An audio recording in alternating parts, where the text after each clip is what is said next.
one of the longest serving ships of not just the Federation, but possibly all of Gundam was the humble Salamis-class cruiser. This ship was named after the pivotal Battle of Salamis, where the Greeks managed to deal a severe blow to the invading Persians.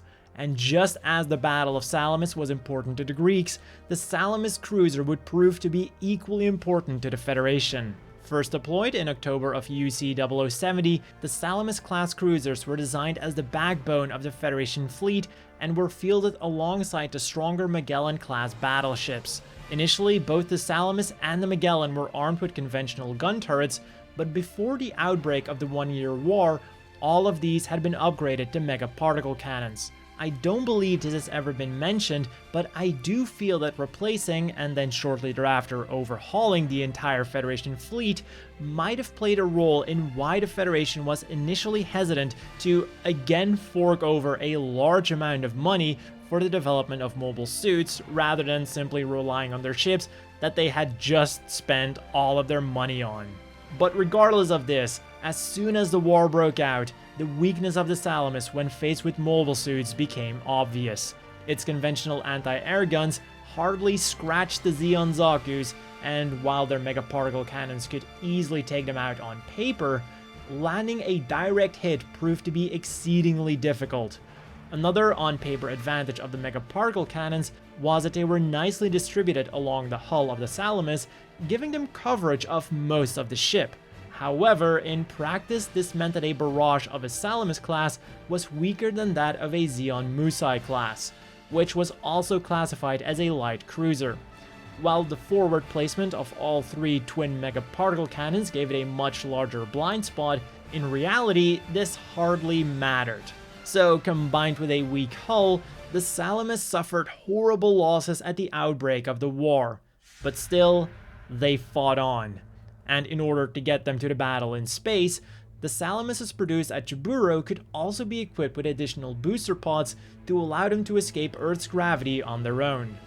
Even though the Salamis had no mobile suit catapults or really any mobile suit facilities at all, the Federation was so desperate for ships to ferry their brand new GMs and balls into battle that many creative solutions were found. The easiest and most often seen one was simply to have gems and balls stand on the hull of the ship, although at least for the balls, some cruisers had a dedicated rack to carry them. Another method, according to some reports, was storing them inside of the Salamises. However, it seems rather odd that an unmodified Salamis would have an internal hangar that could store several gems. This means that there are three possible explanations for this. The first is simply that this was an as of yet unknown version of the Salamis that had some of its internals modified to make room for a hangar bay. The second was that the mobile suits weren't coming from the inside of the ship, but were instead attached to the bottom of the ship, therefore making it look like they came out of it. This was a late war modification done to some Salamises to quickly upgrade their mobile suit handling capabilities. In addition to brackets to secure the mobile suits, this modification also allowed the Salamis to resupply the mobile suits. The third possibility then was that these were actually misidentified Fuji-class ships. Simply put, the Fuji-class was a Salamis that had its rear section modified with a large container, and these ships were capable of housing mobile suits inside of those containers. The most famous of these ships was the Suruga, captained by Henken Begener, and served as the mothership of the Halloween Squadron. But this wasn't the only mobile suit capable Salamis class. In September, work had begun on a true mobile suit carrier version of the Salamis, the Nelson class, which was named after the famous British Admiral Horatio Nelson. On both sides of the ship, a cargo bay was added, complete with a catapult, and thanks to the repositioning of the megaparticle cannons, it retained most of its firepower too. Additionally, 3 ships were commissioned and planned to be completed in 3 months, right in time for the final stages of Operation Star 1. However, due to several production delays, including raids on valuable material shipments, the Nelson was only completed in February the following year. As a result, rather than seeing actual combat, the Nelson herself, which was the namesake for the class, was used as a training ship. And I really hope this saved the ship from participating in the 0083 Naval Review. Whether the other two ships also became training ships or were part of the standard Federation fleet is currently unknown. One feature that was shared by all previously mentioned ships was a shuttle mounted on the underside of the bow. This tiny craft could double as an atmospheric re-entry pod or as an emergency escape pod. Sadly enough, due to the power of Zeon's mobile suits, it would hardly be used as the latter. And even despite the so far quite unimpressive combat record of the Salamis, it would continue to see development after the 1-year war. Their first major refit is now usually referred to as the Salamis-kai 0083 refit, named after the year that these ships were unveiled. And rather than just being a refit, this ship seems to be a completely new design intended to fix all of the Salamis' flaws. And the answer of the Federation engineers was essentially, turn it into a Magellan, the other Federation ship that suffered heavy losses against Zeon mobile suits. The ship was faster, like the Magellan, it had heavier firepower, including double megaparticle cannons, like the Magellan, and its anti-mobile suit defenses were upgraded. Instead of having conventional anti-air guns, it was now equipped with laser turrets that had a slower rate of fire, but could actually damage mobile suits when they hit.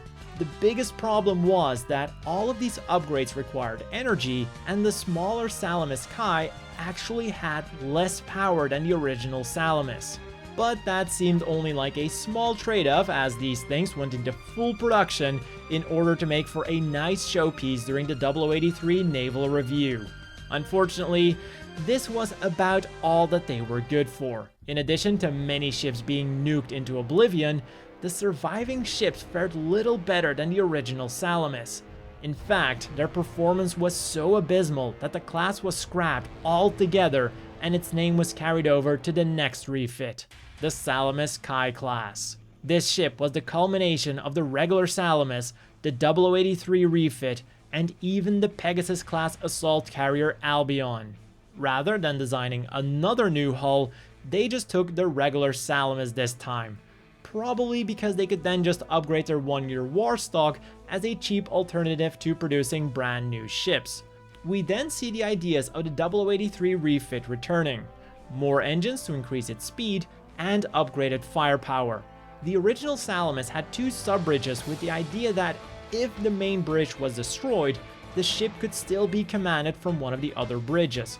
But in practice, if the main bridge was destroyed, the rest of the ship would soon follow too. So instead, these were replaced with the Magellan's twin megaparticle cannons for some significantly increased firepower. But then, unlike the 0083 refit, which had laser anti-air gun turrets, this version kept the original Salamis' machine gun turrets. But the biggest change then was the inclusion of a flight deck and hangar modeled after that of the Albion. Rather than the more traditional system of the hangar doors opening up to allow mobile suits to take off, the mobile suits would now step onto a lift inside of the hangar that then took them up to the flight deck. It also offered more protection to the hangar and the crew inside of it.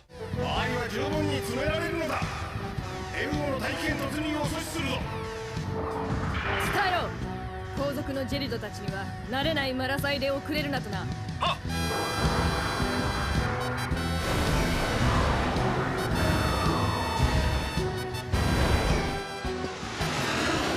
This was without a doubt the most well-rounded Salamis so far, and the Federation immediately had all of their Salamis-class cruisers refitted to the Salamis-kai class.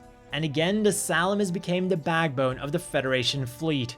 But this time, a single Salamis was actually a force to be reckoned with. And when the Gryps War broke out, this now formidable ship was not just used by the Federation, but also by the Titans and the A.E.U.G. It was this combination of firepower and mobile suit capabilities that would ensure that the Salamis-kai would stick around for many years to come. Even the introduction of the clop-class, a brand new light cruiser, didn't render the Salamis obsolete.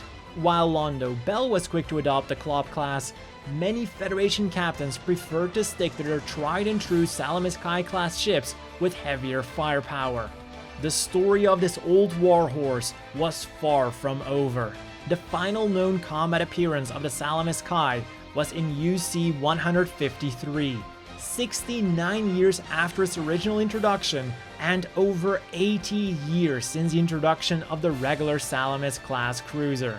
Quite the long and successful history for a ship that at the beginning of the One-Year War couldn't even hope to put up a fight.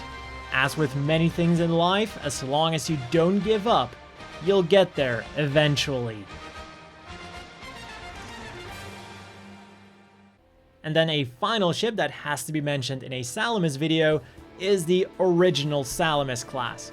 And all I'm going to say about it here is that, other than its name, there doesn't really seem to be any connection between this Salamis class and the Salamis class we talked about in this video.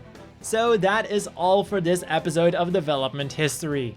And in case you're wondering, I will be looking at more ships in the future, but it's just that, like mobile armors, there's less of them out there that actually have a development tree that I can go through. So don't be surprised if the next dev histories are again gonna be mobile suits. Anyways, if you enjoyed this video, be sure to leave a like and subscribe for more similar content in the future. As always, a big thank you to the Patreon supporters. I hope all of you watching have a great day, and I'll see you all next time.